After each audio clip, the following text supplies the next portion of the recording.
Right, so we tried this last time and it turned out that the sound didn't record. And so it's just you talking and there's no sound. So some of the questions repeat, but a few of them are new as well. So I wanted to talk to you about the pets and different animals you had growing up. I know there was like a crow, and so just kind of... Well, that was a jackdaw, Okay. and I had a baby owl. The jackdaw I had to take over to my friend Jack Tanner over at Frilsham because it kept settling on the next door neighbour's baby's pram when it was outside. And the owl, I kept that until it could properly fly and everything, and it used to come back every night to be fed, and I put stuff on top of Mother's clothesline post, and the owl for some months would come back and pick up bits of meat and any mice or whatever I could find and put up there, and for some months it came back. Yeah. Anyway, in the end it went. It was a tawny owl. I had rabbits. They, in those days, the breed was known as the Belgian hare, and I bred from them, and we ate, obviously, those we could eat, because that was, it was in the war, and then later, after we were married, I produced rabbits, the meat, in a shed. I bought the shed from the estate at Hampstead Norris, Sir William Cook's, and I bought this long shed and got it home and set it up on the staddle stones that that came with it. And I bought a battery, all steel, and these tier 3 high, these cages are 3 high, both sides and double-sided. And so it sat in the middle of the shed, up through the middle of the shed. And I could feed the rabbits by going up one side and back down the other side. And there's a handle and a movable tray, and this had a liner, and every couple of 3 days you wind the handle and the droppings would fall into a big tray that you would deposit outside the shed. So there were these 3 handles each side to wind, because you didn't want the droppings falling down from the top tier to the bottom one, and it was a properly organised and marketed rabbit battery. Well, I skinned the rabbits after killing. Once a week I'd skin the rabbits and tried to stretch the skins, but the skins didn't work, and I sold the carcasses to a butchery in a supermarket at Thatcham, which meant a lot of running about, as you can imagine. Now, I did that for a couple of years, but in the end it proved not to be worthwhile, and I advertised the battery, and a buyer came on from Rugeley, which is up in the Midlands, and so with the Land Rover and the pig trailer that was Austin's, it wasn't mine at that time, I dismantled this battery and hauled the lot up to Rugeley to get rid of it. And I don't suppose I did any more than break even on the whole thing. It was all such a, I mean, you could not sell the meat at a reasonable price. You're beaten down by this. Actually, a fellow came to Yatton and had the butchery there, called Cox. But he was a right, he knocked it out the last halfpenny. And I was too gullible really to look for another outlet, and so it proved to be pretty worth it. And going, it went from Beggar's Roost. I used to go across the field that we Headley rented to the battery that was in the corner of Austin's land, and I would gallop across there sometimes with Karen on my shoulders, singing get up, the Calvin Major," which she enjoyed very much. Anyway, those were the only animals that I kept, other than, of course, Meg and Rusty and Sam and Sophie. Yeah, I want to talk about them because Mm. I think the first dog would have been Pat, your grandpa's. Ah, that was my grandfather's fox terrier or wire terrier or Jack Russell. That was at 9 Longton Avenue. Right. Yeah, but And then what was the first dog your family had? mother had a elk hound called Lisa, Lwza or something, Lisa, and mother had her for many years, and in the end, Headley they took her down the lane, and there was a pit there, and Headley shot her, and she was buried in the pit. And mother had various Alsatians after that. I really don't remember their names. They were no interest to me, really. And as I say, And then the first dog you and Gran had together. yeah, well, I had one called Sally, Oh. and she was a collie cross retriever. And Horace Herridge, who was my best friend at the time, just lived one door down. We had a puppy from the same litter. Mine, I call it. She was a very leggy dog. She was. On one occasion, she outran a hare.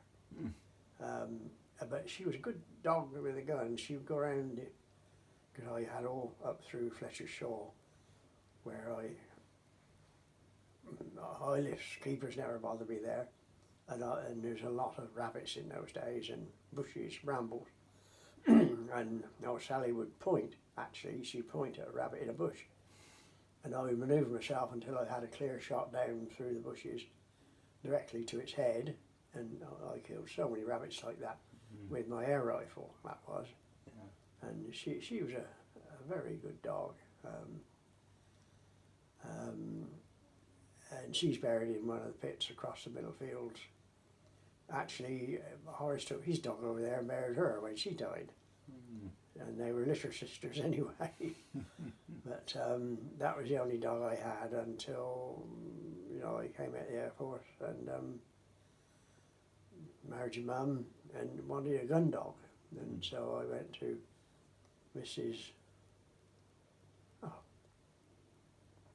Well, her kennel name was Lidley, and we had Lidley Nutmeg, so she was called Meg, and she was a pure yellow lab of the sort of traditional build, lovely white head, and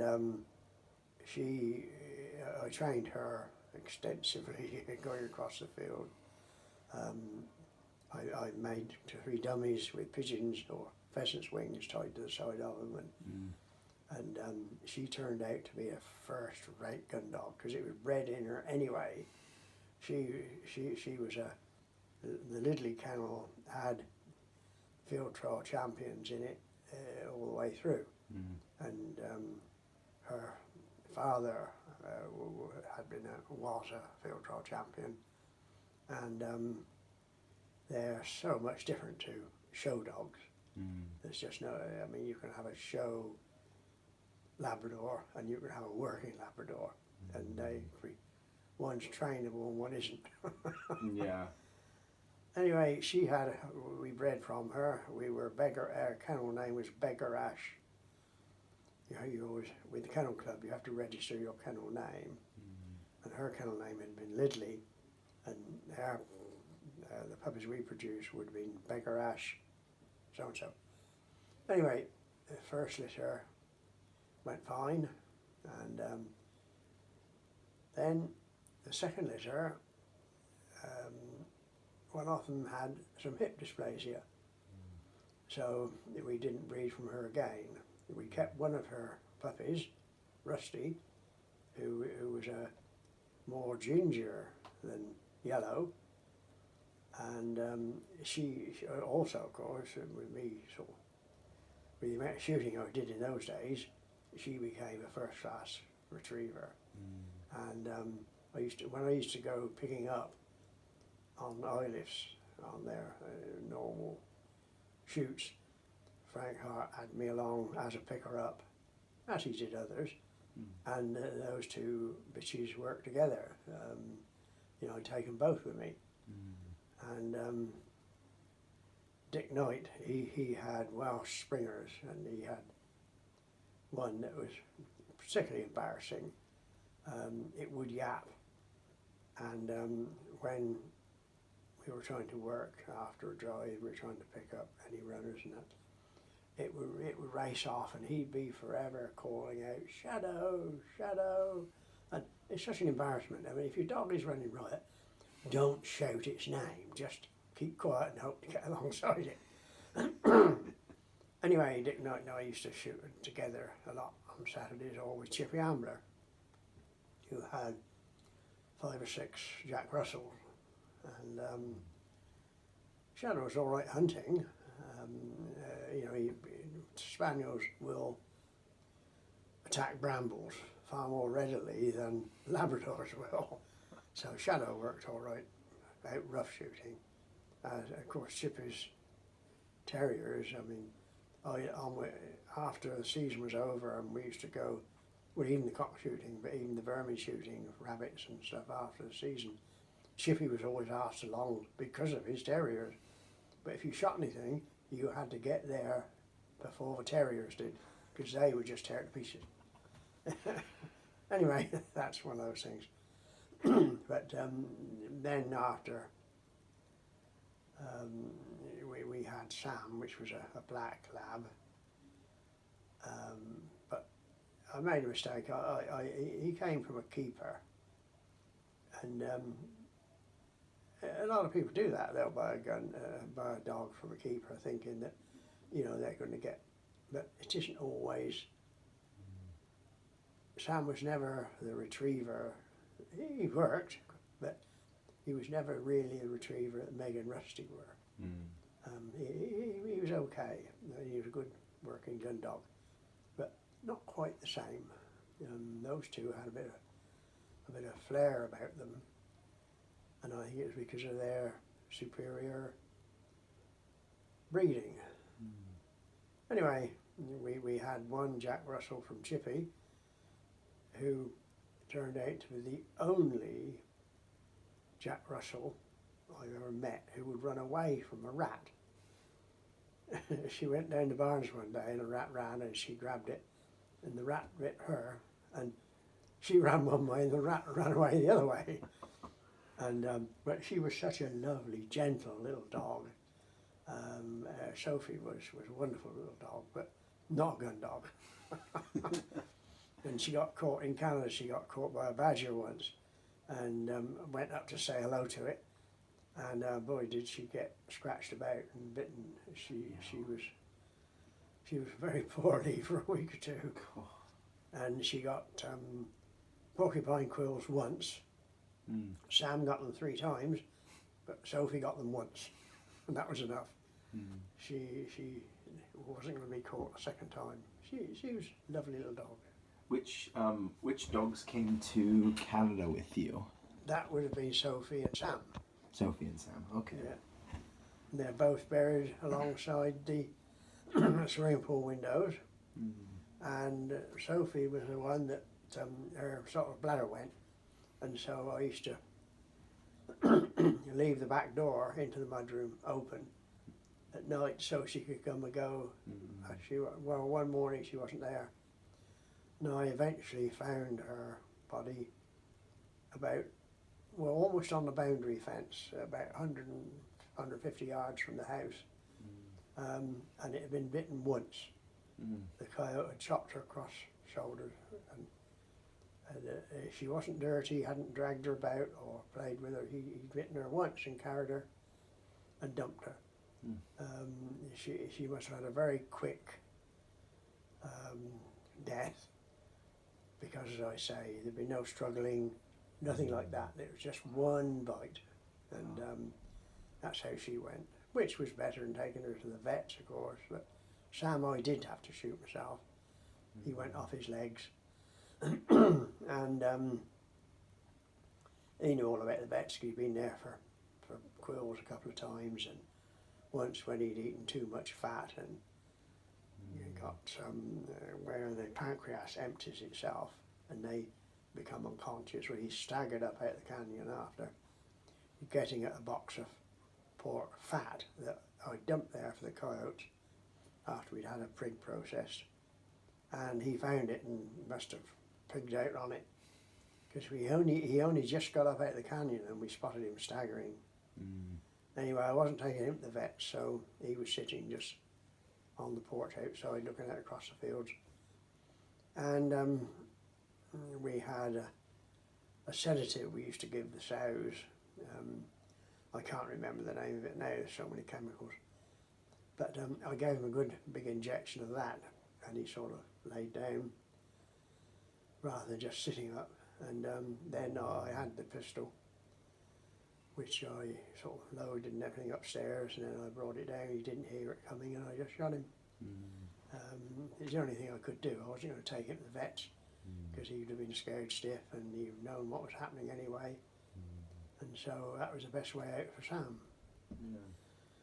And since then, of course, we've had no more dogs since we've been here, because I don't have the sort of shooting, and I don't believe in keeping a dog in a garden and having to walk out twice a day with it. But I know there are millions of people that do enjoy them, but that's not my sort of dog. No. So yeah, I wanted to get your history with motorbikes down. Well, motorbikes were something every young man in the country at that time wanted to have, because they beat a push bike, for one thing. And I used to go about with Phil Orsham on the back of his, and Len Smith was a friend of mine in those days. He had he'd had a couple of motorbikes and I'd been on fishing. One day I was then 16, because I'd left school then, and I was biking from Massachusetts to Compton and back every day, my job at ARC, and obviously I had to have a motorbike as soon as I could. And Leonard said, oh, he would take me and teach me to ride. Well, Leonard was over 6 foot tall, and he had about a 125 hand change Francis Barnett. Now that won't mean anything to you, but it is the lightest bike you could possibly have bought in those days. The engine was totally insignificant. Anyway, I got on this bike and Leonard was on the back, and being he's very tall and big, and he was sitting too far back. When you're a pillion passenger, you lean forward against the back of the driver, the rider. Anyway, we went about 25 yards and wobbled and touched the bank and wobbled back. And he said, oh, that's enough, no more. And then about 2-3 weeks later, I heard that Somerville's garage in Compton had a motorbike for sale. So I went along to see Alex Somerville, and he had a 600cc Panther. That was a single cylinder, and it was what they called the sloper. The cylinder was sloping forward. It wasn't upright, it wasn't vertical, it was a sloper. It was sloping about 45 degrees and forming sort of part of the frame and all that. Anyway, this was like 2-3 weeks after Leonard said, oh, you can't ride a motorbike. Anyway, I got on this, it was a foot change, it was 1936, 600 cc's. And I got on this motorbike, gave Alex Somerville his £45, which I borrowed from my gran, and off I went. Well, he told me a couple of days later when I called into the garage that he followed me to Apple Pie Hill, and as he hadn't caught up with me, he considered I'd be all right. Well, that was the time I got on a motorbike after Leonard said I couldn't ride his rubbish. And I rode that 600 Panther then for probably 18 months or more. And it was a good old bike, but it was a long stroke and sort of used to fire at every telephone pole almost. It was such a slow, long stroke engine. But anyway, I went into the Air Force, and Eric Morris, cousin Betty's cousin, he was in the army, and he bought it from me. Anyway, then some months after that, I had decided that I wasn't going to stay in the Air Force as a regular on an eight-year contract. And Eric was being posted abroad, so I bought my Panther back from him. And then when I was posted to London, they asked me where I wanted to go after I'd done my training. I said, well, London. And so with the Panther back in my possession, I could travel every weekend to and fro to see your gran. So that's my initial motorbike experience. And then when I came out of the Air Force, I bought a TR5 or TR6, that's a competition Triumph 500 twin in trials trim. I bought that and I came at the Air Force, and John Hall said, well, you should get on with post office telephones for a job. And I applied and got accepted, and about a week after I came out of the Air Force, you didn't take weeks and weeks of holiday or anything between jobs. You went from one to the other the next day if you could. I started with the post office, and then 3 weeks later I had the accident on the Skoo Bridge at Hampstead Norris, and badly damaged the bike, but I had a few injuries and I was 3 months off work, by which time Stop and Shepherd still hadn't got my bike properly repaired. So a fellow called Northway, Bangor Northway, he used to take me into the post office where I had light duties in the garage and stores. And then it wasn't long after that that I got my Triumph back. It was nearly new when I had it, and it was then of course back in immaculate condition.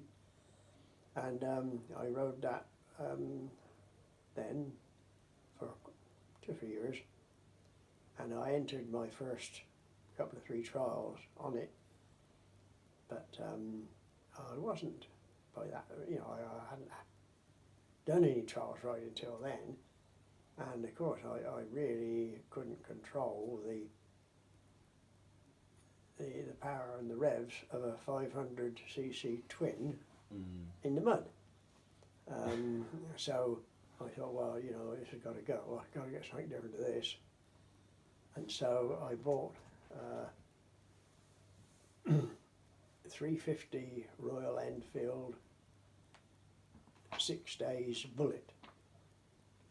The 6 days refers to an annual trial they used to have in England, and it was the annual 6 days trial, and this was a supposedly bike developed Royal Enfield, a 6 days Bullet it was anyway. It was a 350, and it was all right, but again I wasn't particularly happy with it. And so a couple of years on that, and after the Enfield, I'm sure I bought a 197 James, a 197cc James from Frank Savage at Blueberry, who was at that time he was quite an elderly trials rider, because his son Tony Strain, he was also riding at that time. Him and his dad competed in the same trials. Tony Savage, that's it, Savage. Tony lost an eye, actually, one of the few injuries I'd ever known in trials, but he did lose an eye. And I play golf with him, and I play golf with his son down at Goring Street. It's funny, really. But anyway, I rode this James for some time, and I rode it in a scramble at Beanham once, and landing after a bit of a jump, it broke in half. The frame broke, and it was a big heap of wreckage and me. Anyway, luckily, one of the fellows from the village, Hashampstead, he was in the wood business, and he was there with his truck, and of course he knew me, and so he came out and said, "All right, then I can get it home for you." So we loaded it onto his truck that he used to deliver his logs with, and hauled it home, and I got someone to re-weld all the frame up and everything else, and in quite a reasonable short time I was riding trials again on it. But then, as I say, I bought a new Ariel 500cc Red Hunter in trials trim, of course. There were one more on that Red Hunter than on anything else.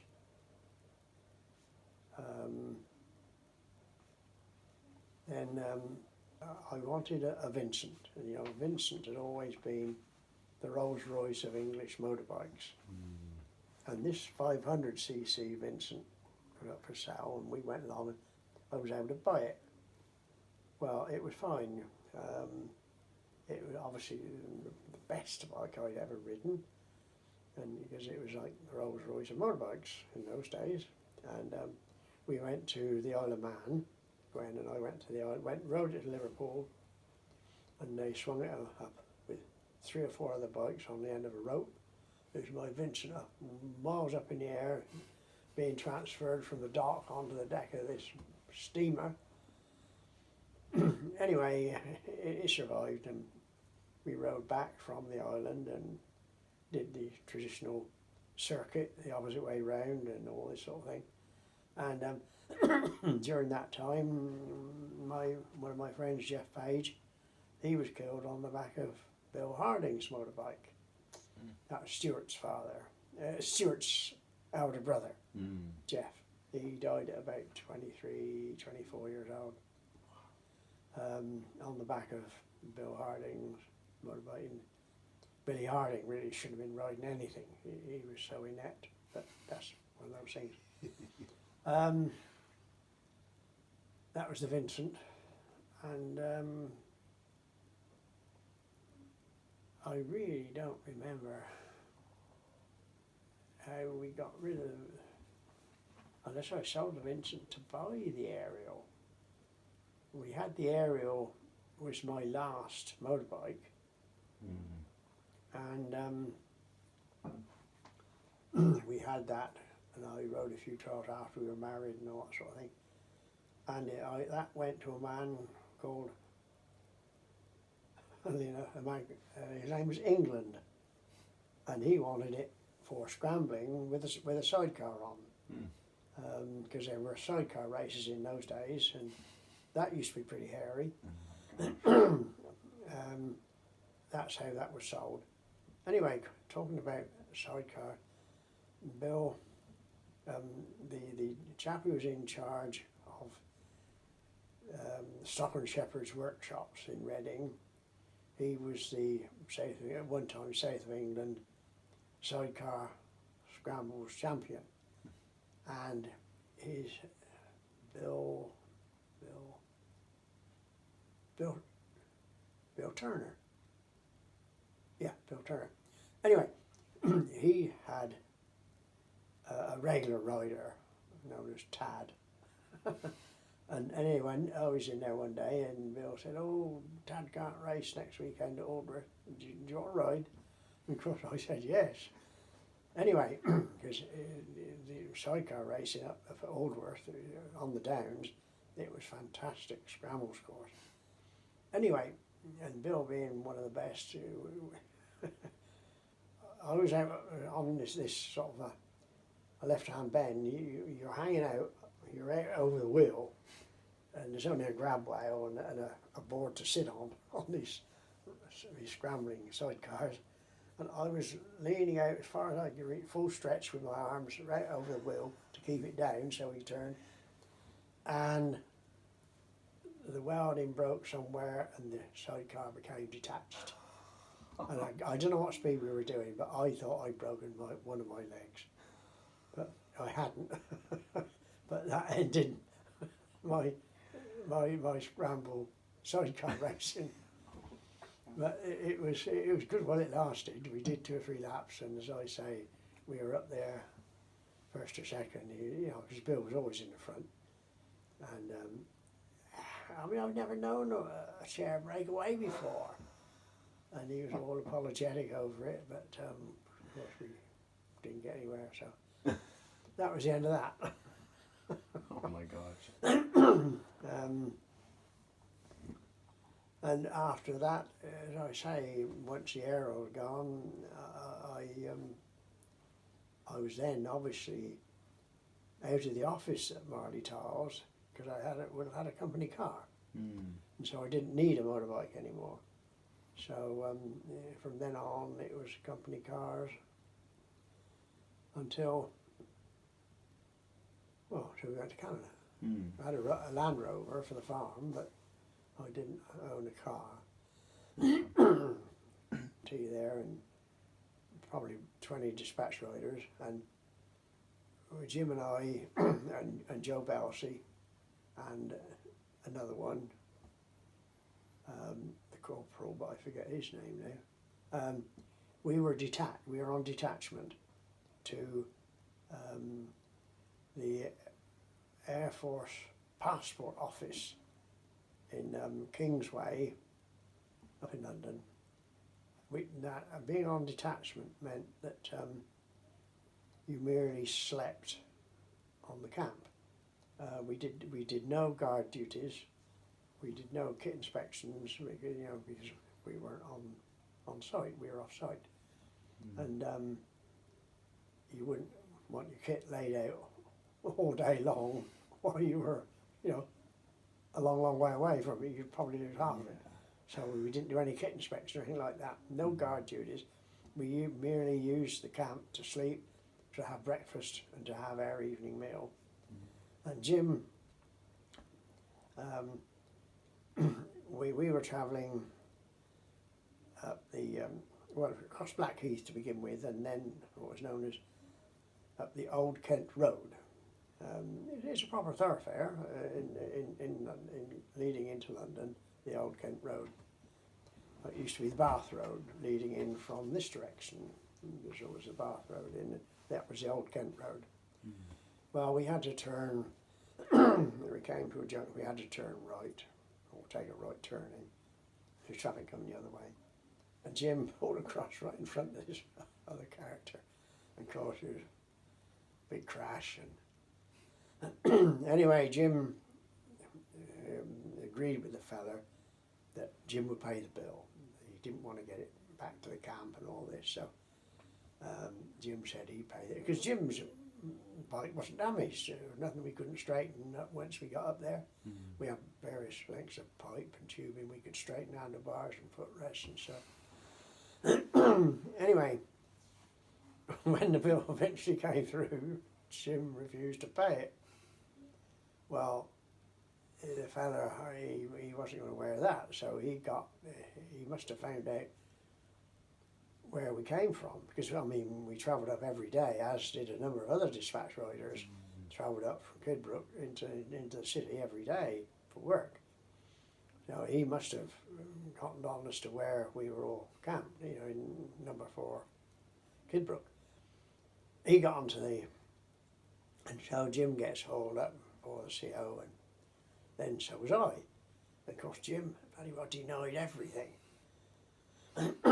Well, I couldn't say, oh yes, I'm sorry, he's lying to you. I said, no, I denied Jim having an accident as well. anyway, we had one or two more interviews with the CO, and then Jim said, "Look, if I will change my story if Larkham doesn't catch any repercussions." And the CO agreed with that. He said, "All right then." And so then I got called in, and did I get dressing down? "I could have sent you both to Colchester. You know, you lied to me. You lied and lied." And he really went on about going to Colchester, which was the RAF prison, you know, a military prison, you know, not just Air Force, but the military prison was at Colchester, or one of them. Anyway, that is the story of the Old Kent Road and Jim Carlos. And Jim went to Canada and he worked for the Atomic Energy Commission in Ontario or somewhere. He came to visit us once with his wife. Her name was Penny, I believe. But I haven't. That's something you could do, John, when you get back, is see what Jim Carloses there are in Ontario and see if he's still about. I don't suppose he's still about. Not all that many people live as long as I have. Yeah, it's funny. That's actually the next question: is how have you kept healthy in life? Oh well, it's obviously a lot of all the meat I can get. Yeah. And an adequate supply of whiskey, virtually no beer. Yes, I think, and always vegetables, and not putting on weight. Yeah. I was the same weight when I left the Royal Air Force at 20 years old to when I had that heart valve replacement when I was about 84. I was 10.5 stone that entire length of time, and at 80 odd, I could still get on the suit I was married in, and other suits I had made soon, you know, when I was a rep for Rum River. And they're all upstairs in the wardrobe now, and I could get any of them on. Yeah. So I maintained the same weight for 60 years. Gosh. Yeah. What trips and travels have you done in your life? Not very many. Not been that interested, and been too busy anyway. You know, there's been animals around us for so long. I didn't like taking off for 2 or 3 weeks at a time. Bet and Percy could, because they had no animals to worry about. But we did. And when you're farming, I mean, I've been farming since I was what? I don't know, 30. And Gwen and I we were courting for altogether for 8 years and trying to save money. So there is no real desire to spend money and travel. With cruises with Olsen, the first one we went on was with Betty and Eric. When we went, well, we have done several with them. We've been to, we did the first one up the fields we did, and we done a couple more up the fields since.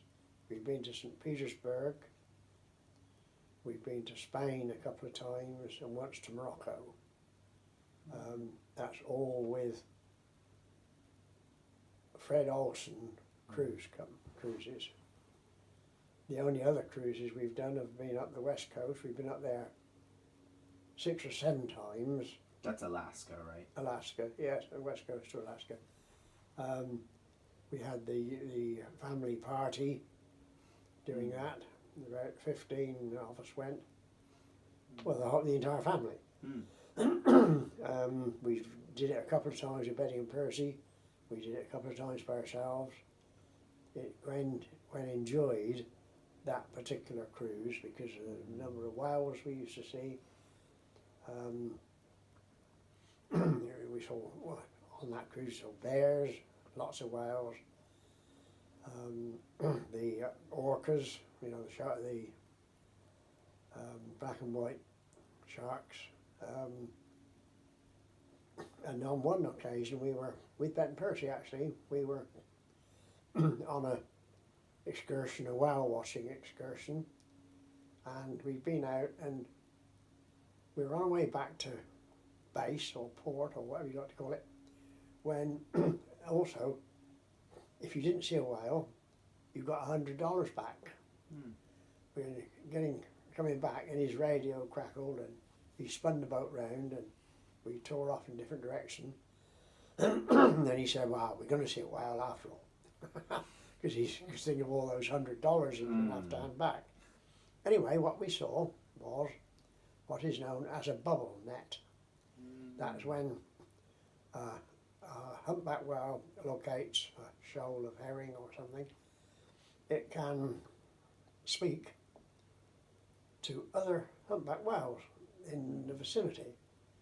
And what they do, these whales all come together and they swim round and round this shoal of small fish, blowing bubbles. And the shoal sort of starts to rotate within itself, getting tighter and tighter, and so the fish are closer and closer together. And then at a given signal, these whales surge to the surface with their mouths open, and they're in a circle. When they do it, they've got this thing surrounded, and they can take in volume the space that would occupy a small car, and that contains hundreds of fish. Jeez. Now the gullet of a humpback is only about the size of a pineapple, apparently, and so they're known as baleen whales because they have 8 and 10 foot long slivers of what's known as whalebone that are like feathers, and they close in and filter out the water from the fish, and so that they're then able to swallow the fish rather than hundreds of gallons of water. And a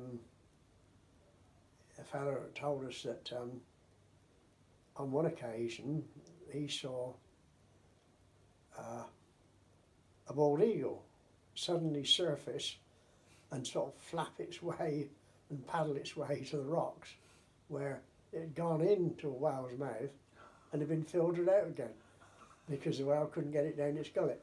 Oh my gosh. But anyway, that was, the fellow said, very, very few people have actually seen it. And we saw these whales do it twice. Wow.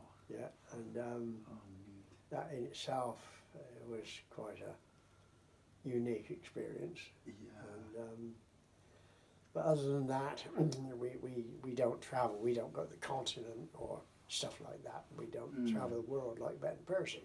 Yeah. Percy was sort of, all he wanted to do was travel. And given his upbringing, I can understand why he wanted to see a bit of the world. But as far as I'm concerned, to me, there were better things to do. It was like farming. Yeah, quite right. How did your family celebrate things like Christmas, Easter, New Year's, and Halloween? Well, as far as I can remember, basically a normal way, a family thing. We'd have Christmas when we were married, and Dick and I used to get around together a lot shooting. We'd have our normal Christmas days, but Boxing Day, Dick and I would go shooting with Chippy Ambler on Boxing Day, and Dick's family would come to us or we'd go to them for the evening meal. No, I don't recall anything else being a subject of a special celebration. You know, we're not big on anniversaries or stuff like that. You know, one day is much like a next for us. Yeah. Okay, so I was told to ask, are there any old family secrets you know of you care to share?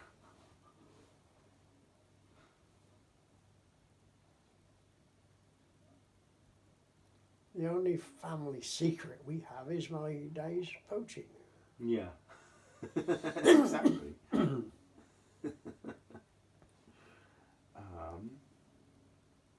What is your favorite book? Oh goodness no. My favourite set of books were Churchill and his 10 volumes about the Second World War. I've read those actually a number of times. And I don't have any other favourite books. I used to read a tremendous amount, but all rubbish fiction, spy stories and Le Carré and that sort of thing. There they are all up there. Yeah. The sharp novels I used to like, and yeah, but I don't have a, other than the Churchill, which I think is tremendously important and should have been compulsory reading in all schools, and still should be. Yeah. Yeah. What about a favorite meal? Oh. Yeah, well, I do enjoy a steak, as you know. I enjoy your mum's barbecued pork in a saucepan, not barbecued on the barbecue, but barbecue sauce and pork. Your mum does that very, very well, but I enjoy, I enjoy almost everything, but I will not eat things I think shouldn't be killed. I will not eat squid and octopus. I think crab and lobster are way overrated, and I don't think they do anyone any harm, so I don't see why we catch them. I won't eat veal. I don't like the way it's raised. And I don't eat much lamb, or any lamb if I can help it, because I don't like the way it's killed for the Jews and for the Muslims. There should be no such thing as ritual killing in this day and age, and letting an animal bleed to death. I think that's too disgusting for words, and it shows the utter lack of sincerity in our politicians in not biting the bullet and saying to these people, in this day and age, you do not kill animals in that way. Religion should not come into or allow the cruelty to animals. Yeah. Did you ever collect anything as a kid or Oh, I teenager? collected birds' eggs. Right. Yes. And at one time, I collected butterflies and moths. And if you have laurel leaves and give them a bit of a pounding and put them in a jar and pop your moth and butterflies in, it kills them very, very quickly. And I made the boards with a red hot poker for the body, and would tie the wings out with cotton and that sort of thing. But I never really could acquire the cases to put them in. And so that went. You need glass top cases and that sort of thing. I didn't have any money to buy that stuff with. And so that hobby was discarded. I found it very interesting. But I used to keep bees. I kept bees for a few years, and I had half a dozen hives. And I get called upon to take a swarm off a tree, and I get the swarm into a sack and a box, and your gran would be on the back of the motorbike holding this swarm of bees as we drove home with them. Oh, jeez. But when we went to Canada, I took the extractor with me, but we never kept bees in Canada. No.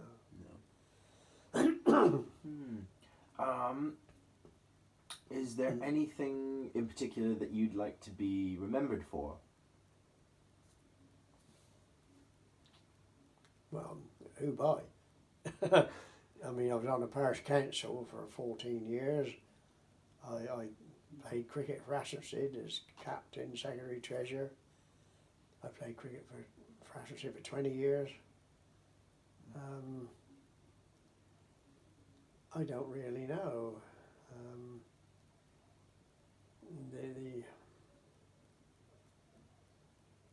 The only people who knew about the poaching were a very, very limited family, no numbers of family, and Bet and Percy, who stumbled across it actually. Have you got anything about the gun and the sight?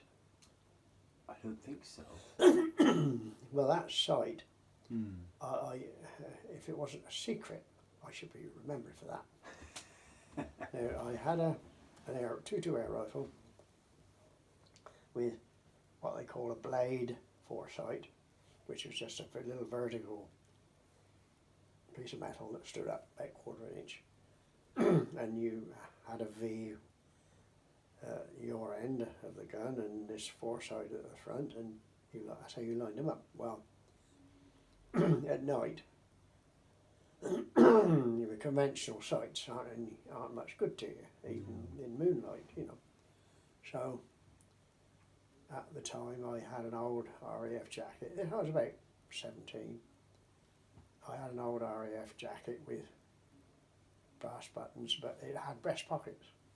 And on push bikes in those days, you had to have a light, and the battery for a bike torch was a double battery with 2 brass connectors, you know, the plus and the minus. Well, what I did, I used to cut off a pin, because mother was always dressmaking and stuff. I cut a pin off at exactly the height of the foresight.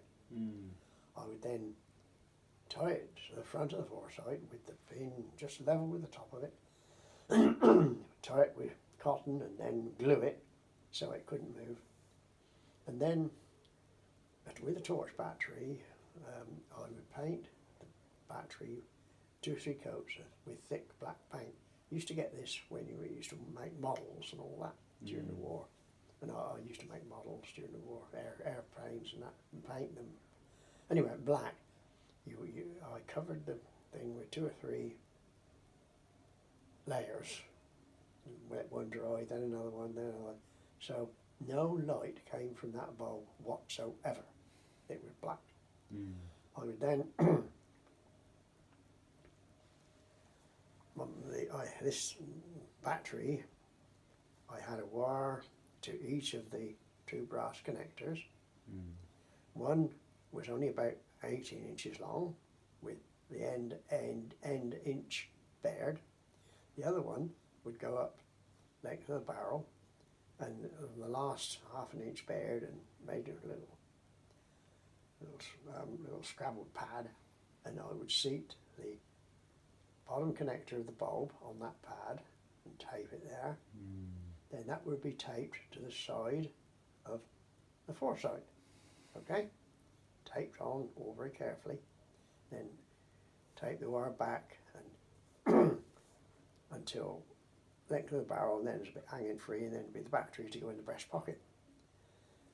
Then I would, just with the pin, I would pick right opposite the pin head, I would pick off the tiniest piece of paint.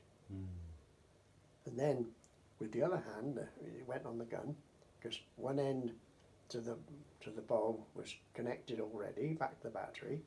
The other piece, by forehand, I'd have the bit of wire with the bare end, and as soon as I touched the gun to put it up, it would light the light. Right. And all you could see was the tiniest gleam on the head of the pin.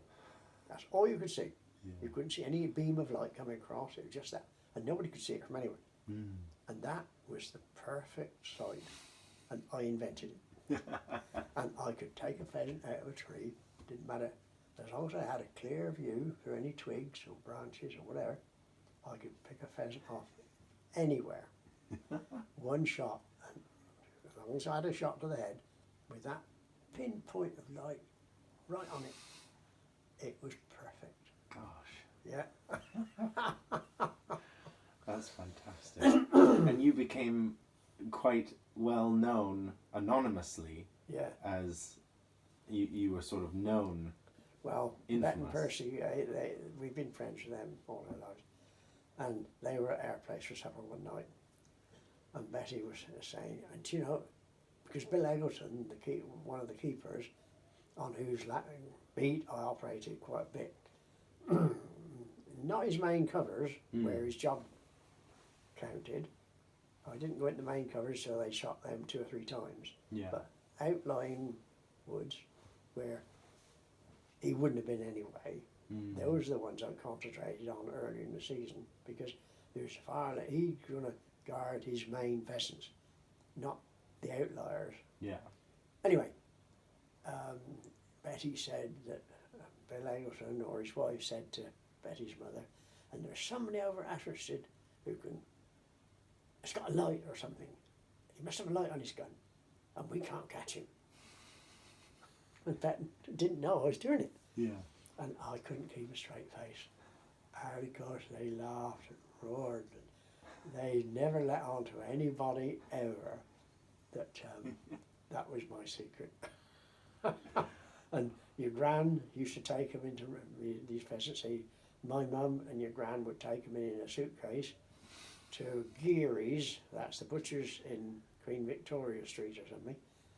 And of course he loved them because there's no shots in them. Yeah. They've all been shot through the head with a single pellet. And old Geary, he used to love those pheasants. And your mum and your gran used to take them in there in a suitcase on Monday. Oh. And that, I made enough out of that over 3 or 4 years to pay for our land. Yeah. Gosh.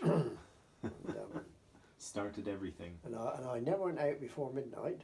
And I had found an old cap of Dad's that had been chucked away. And I had what they called plimsolls in those days. Then the old ladies used to call them tennis shoes. They were very, very flimsy. Well, plimsolls. Do you know what a plimsoll is? The sort of, it's movable, isn't it? It's Well, yeah, they're like very, very light sports shoes. yeah, quiet at night. Yeah, but That's runners, you see, Yeah. are too big, but these plimsolls, they're canvas, and you could get a waterproofer in those days. All working blokes, farm blokes, used to put it on their leather boots. You smear this stuff all over your boots and Yeah. all into the stitching and that, and it would shed water. And so my plimsolls were covered in that to keep my feet dry. And there's nobody in Yannon estate could run as fast as I could, especially if I was in plimsolls and they were in Wellington boots. And that's what I wore, and my tunic buttons had all been painted black on this old RAF tunic that had brass buttons. I painted those black. No need, of course, but I did. And that went on for years. Your mum made me stop in the end, but I mean, at the time, it was one of the few ways I had of making any money. And I never went out before midnight, and I'd be out till 2 and 3 in the morning, walk in the woods, listening for a pheasant hollering or wanted to see one. And you never try and creep up on a pheasant. Walk boldly. Just walk. Stop when there's a tree between you and him and you can't see him, and then you can gradually get round till you can see him. But don't try and creep or they'll go. They'll fly off. And I was going through one wood, and there were some birds there, and it was too thick or whatever, you know, the branches. I couldn't have got a shot, so I just walked on. And then I was just about to leave the wood, and the other side of the wood where I'd come in, a pheasant went off. And then another one. And after the third one flew, I thought, I got to get out of here. Somebody's trying to follow me. And so I got out of there quick, and that was the end of that. But those birds only fly if you're creeping about. And somebody was coming through there cautiously, Looking for you. wondering where I went to, and the birds just won't wear that. But if you walk through boldly, they just sit there looking. Yeah. So they were helping you out that time. Absolutely. Well, I hadn't taken a shot at them because I couldn't. It was too interlaced, the branches. You know, Yeah. it was a fir plantation. Oh, well, fantastic. Well, that's the end of my list, so I think that's about it for today. But thank you again. That's awesome. Oh, Those are great.